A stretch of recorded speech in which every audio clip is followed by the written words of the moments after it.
France is known as a tough country for the gospel. And Paris is known as a city of light, but a city of spiritual darkness.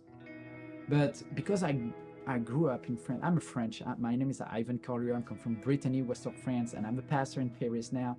But years ago, I had a dream that one day that would change. And that day is now. A few years ago, I planted a church in Paris area. We started from scratch.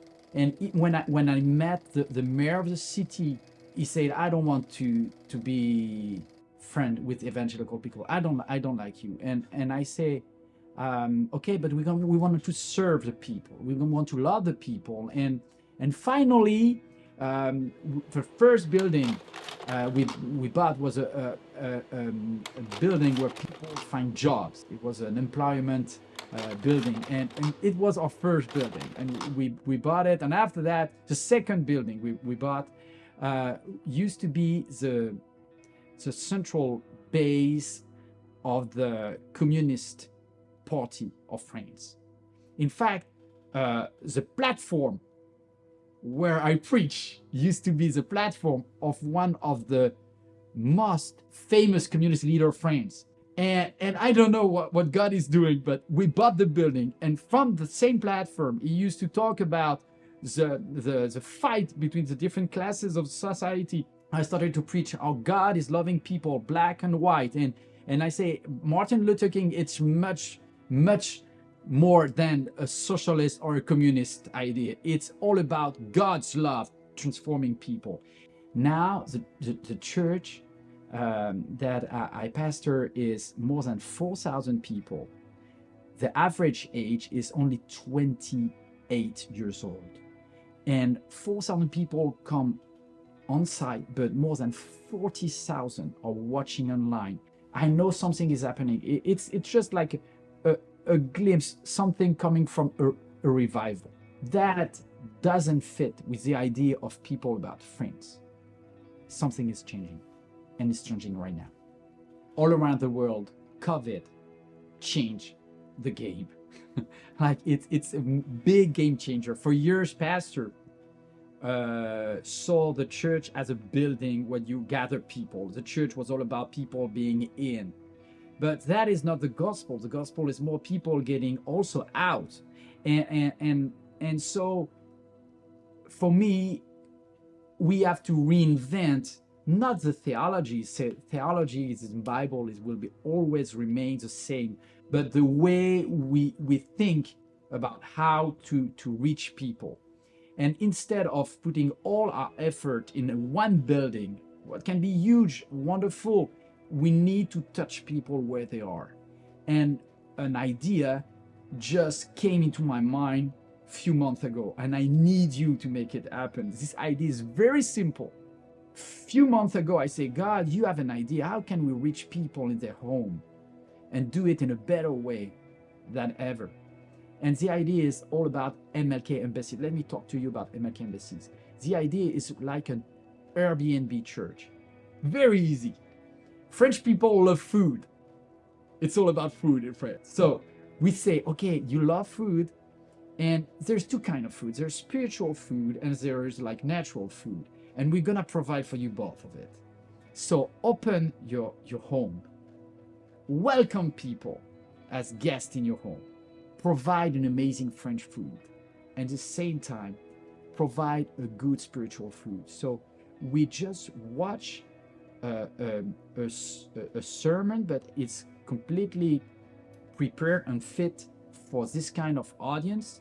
It's shorter, more very impactful, and people who watch with their friend. You have to register, as in Airbnb. You can rate the place. How was the food, the spiritual food? How was the natural food? But that is a huge impact. It's all about getting people in touch with Jesus' love and change their life.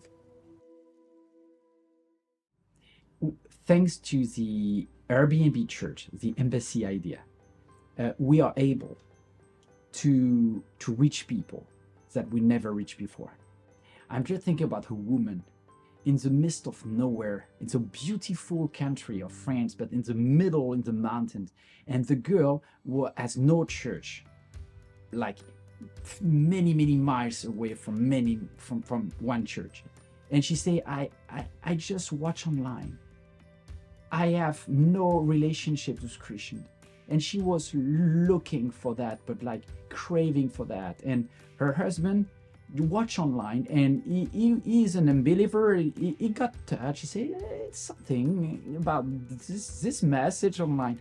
But the girl was praying, say, God, find a solution. And when she heard about the MLK Embassy, the MLK Airbnb Church, she said, I'm gonna host one of them. And she contacted, sent her email and said, I want to be an ambassador of MLK in the midst of nowhere. And I said, what? Tell me more about your story. She said, in fact, I'm in a very, very small village in the center of France. And I talked to my friend, would you join? And I say, how many people you're talking about? I say, the village is only about 20 people. I said, so how many of them did you touch? And she said, most of all of them. Because they all want to come to my house. I have some very good food, some goat cheese, because she's making goat cheese. And they say, wow, we have an amazing meal. And we're gonna watch the sermon, praise God, worship, and get connected.